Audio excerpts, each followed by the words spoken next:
All right. The last strategy that I have shown the kids is open area model. Open area model is very similar to the grouping with the numbers. We start off with a box. Our divisor goes on the outside. We're thinking of this as multiplication. Our quotient goes on the top. And our dividend, the number we're breaking apart, goes on the inside. Now, when I am looking at this number, I'm thinking to myself, okay, this is in the thousands, so I know there's going to need to be 2 zeros. And I think to myself, what times 4 gets me closest to 20 without going over? Well, 5 gets me at 20. So 500 times 4 is 2,000. If I do my subtraction, my ones place, 6 minus 0 is 6. My tens place, 5 minus 0 is 5. My hundreds, 0, and my thousands, 0. So now I have 56. Now, I don't know what times 4 gets me closest to 56, but I do know that 10 times 4 gets me 40, so I'm going to do that. 10 times 4. I like that one. 10 times 4 is 40. Now I'm going to do my subtraction.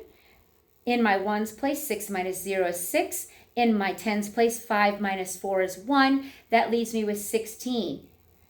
What times 4 gets me to 16? Well, that's going to be 4. 4 times 4 is 16. I do my subtraction. That equals 0. This is the open area model. And to determine my quotient, I'm going to add the pieces on the top. 500 plus 10 plus 4 is 514.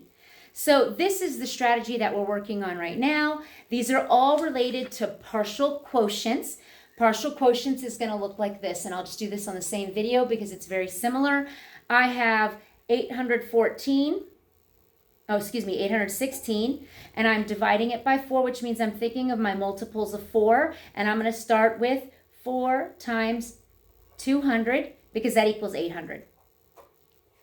Now I'm going to subtract that. That gives me 16. Well, what times 4 gives me 16? 4 times 4 gives me 16. Which is 0. And now I add these pieces of how many times I used the number 4, and I used it 204 times. I hope this video helps. I understand that we didn't learn this way, but these are the different strategies that we show the kids, and we want them to perfect a strategy. For tonight's homework, they are trying to work on this because tomorrow we're going to have an additional lesson where they will have a question related to this strategy.